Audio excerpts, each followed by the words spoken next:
नमस्कार दोस्तों, मैं अजीत कुमार। आज की आज की घटना की शुरुआत होती है मध्य प्रदेश के रीवा जिले से। रीवा जिले का एक गांव है, बड़खेरा। बड़खेरा शांत और छोटा सा गांव था, जहां लोग एक दूसरे के सुख दुख में हमेशा साथ खड़े रहते हैं। लेकिन इसी गांव में एक दिन ऐसा हादसा हुआ जिसने पूरे गांव को नींद से हिला दी। गांव का 38 वर्षीय युवक राम प्रसाद वर्मा पहली बार सरपंच चुना गया। सरपंच बनने के बाद उसकी आंखों में बड़े सपने थे। गांव की गंदगी को मिटाना, गांव को अच्छाई आदमी को जो जिंदगी होता है, अच्छी जिंदगी दिलाना।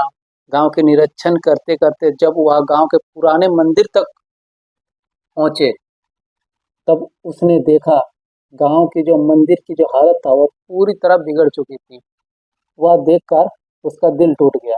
मंदिर की दीवारें टूटी हुई थी, जगह जगह गंदगी थी।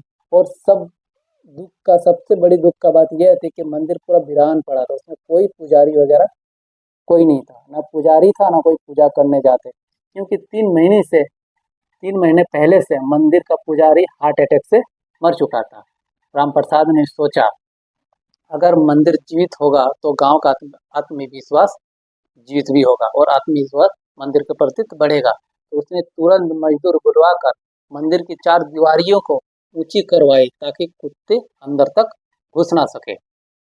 लेकिन असली समस्या थी एक सच्चे पुजारी की तलाश। 3 दिन तक उसने आसपास के गांव में पूछा, लेकिन कोई पुजारी नहीं मिला।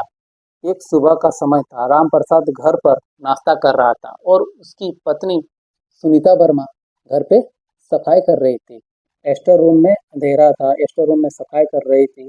जैसे ही उसने झाड़ू मारी, अचानक एक सांप फुरफुराता हुआ निकला और उसके पैर पर काट दिया। सुनीता जोर से चिल्लाते हुए बोली, राम प्रसाद बचा, मुझे सांप ने काट लिया। राम प्रसाद बचा, मुझे सांप ने काट लिया। पूरा घर गूंज उठा। इसी अफरा अफरी में एक साधु दरवाजे पर आकर खड़ा हुआ। उस साधु का नाम भीखनाथ था। चेहरे पर तेज, हाथों पे कमंडल और होठों पर मंत्र। भीखनाथ ने बिना देर किए इलाज करना शुरू कर दिया। कुछ ही देर में उसने सांप का जहर निकाल दिया। राम प्रसाद अपनी पत्नी को अस्पताल ले गया और डॉक्टर ने कहा, अगर समय पर इलाज ना होता तो जान बचाना मुश्किल था। राम प्रसाद की नज़र में जो भीखनाथ था अब किसी देवदूत से कम नहीं था। उसने कहा, साधु महाराज, हमारे गांव का मंदिर वीरान पड़ा है, क्या आप वहां रहकर पूजा पाठ कर सकते हैं? तो भीखनाथ जी ने वो मान गया। तो बोला, ठीक है, कोई बात नहीं, मैं यहाँ पे रह लूँगा। अब मंदिर में फिर से घंटियाँ बजने लगी। लोग आने लगे। गांव वाले सोचने लगे, साधु क्या आया, गांव का भाग्य ही बदल गया। लेकिन वक्त बीतते बीतते गया, बीतते ही साधु का दूसरा रूप धीरे धीरे सामने आने लगा। उसने नजर उसकी नजर महिला पर गंदी तरह से आने लगी। कभी उसका वस्त्र अस्त्र व्यवस्था रहता, कभी उसकी आदतें खराब होने लगी। लेकिन लोग अंधविश्वास में डूबे हुए थे। किसी ने उसके असली चेहरा को पहचानने की कोशिश ही नहीं की। गांव की एक खूबसूरत विधवा महिला थी, राधा देवी। वह बहुत धार्मिक स्वभाव की थी। हर सुबह 5 बजे मंदिर में पूजा करने जाती। उस दिन भी वह आरती करने आई थी। भीखनाथ की आंखें उसी पर टिकी रही। वह मन ही मन बुरी नियत बना चुका था उसके ऊपर। पूजा खत्म होते ही उसने राधा देवी को प्रसाद दिया और कहा, इसे खा लो बेटी, तुम्हारी सारी मनोकामना पूरी हो जाएगी। राधा देवी ने मासूमियत से प्रसाद खा लिया, लेकिन उसमें नशीला पदार्थ मिला हुआ था। कुछ ही मिनटों में वह बेहोश होकर जमीन पर गिर पड़ी। भीखनाथ ने दरवाजा अंदर से बंद कर दिया और उसके साथ जबरन गलत काम किया। फिर उसने अपराध को छुपाने के लिए उसका गला दबाकर हत्या कर दी। उधर राधा देवी का परिवार उसका इंतजार कर रहा था घर में। एक एक मिनट भारी पड़ रहा था। पहले 1 घंटा, फिर 2 घंटा बीत गया। माँ रोने लगी, मेरी बेटी कहाँ चली गई? वह तो हमेशा पूजा करके तुरंत लौट आती है। परिवार मंदिर पहुंच गया और भूतनाथ से पूछा। उसने बड़ी ही सौभाग्य से कहा, बहुत औरतें आई थी, सब चली गई, मैंने किसी राधा को नहीं जानता हूँ, नहीं जानता हूँ। गांव का सरपंच राम प्रसाद भी वहां आया, लेकिन उसने भी साधु का शक नहीं किया क्योंकि उसकी पत्नी की जान बचाई थी।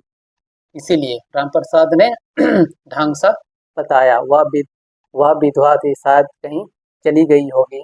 लेकिन परिवार हार मानने को तैयार नहीं था। उन्होंने थाने जाकर रिपोर्ट दर्ज करवाए।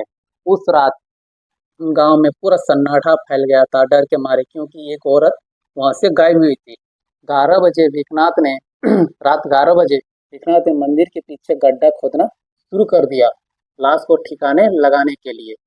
लेकिन किस्मत को कुछ और ही मंजूर था।